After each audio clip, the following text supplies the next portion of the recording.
First tonight, a woman whose partner died after receiving a COVID vaccine says the award of compensation to her is only a partial victory. The former rock singer, known simply as Zion, died in May last year after complications following the AstraZeneca jab. His fiancée, who lives in the North Pennines, is joining other families in calling for changes to the compensation scheme, which they say is not fit for purpose. Our health correspondent Helen Ford reports. For Vicky Spitt, this is a bittersweet moment. She learned that she'd become the first person to receive a government payout following the death of her partner Zion, who died after receiving the AstraZeneca COVID jab last year. It's a small victory, but nothing can bring back Z.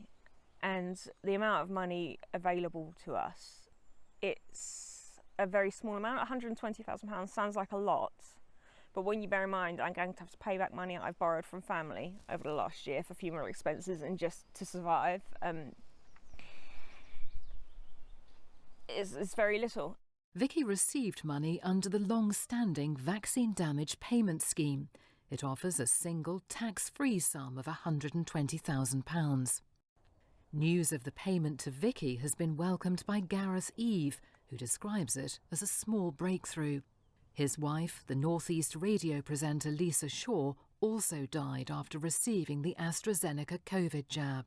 I see that as a bit of a first step in a bit of a journey, really, a first step towards an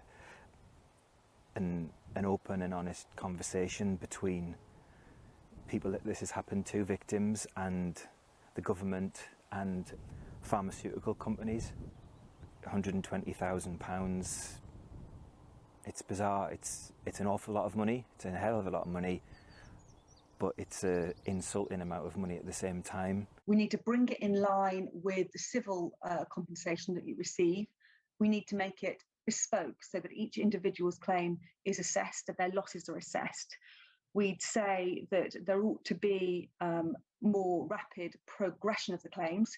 And I think the other thing that would be crucial is to make sure that this is also a scheme that is underwritten by the manufacturers. The government told us all Vaccine Damage Payment Scheme claims are medically assessed by an independent third-party medical assessor. It says the NHS has now started to receive outcomes from the independent medical assessor for the first batch of COVID-19 related claims sent for assessment.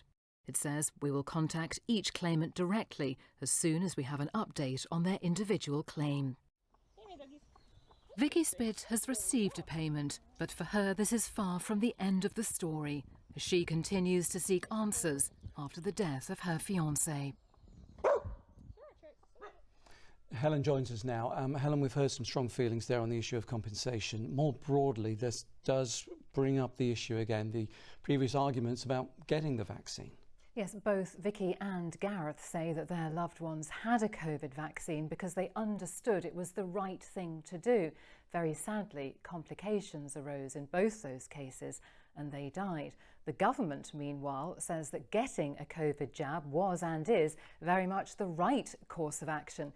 It says that over the course of the pandemic, more than 140 million doses of COVID vaccines have been administered, saving, it says, tens of thousands of lives.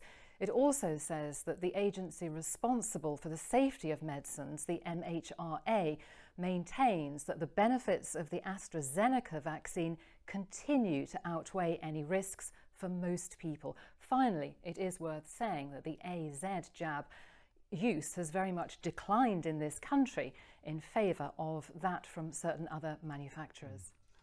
Helen, thank you very much indeed. 2 men have been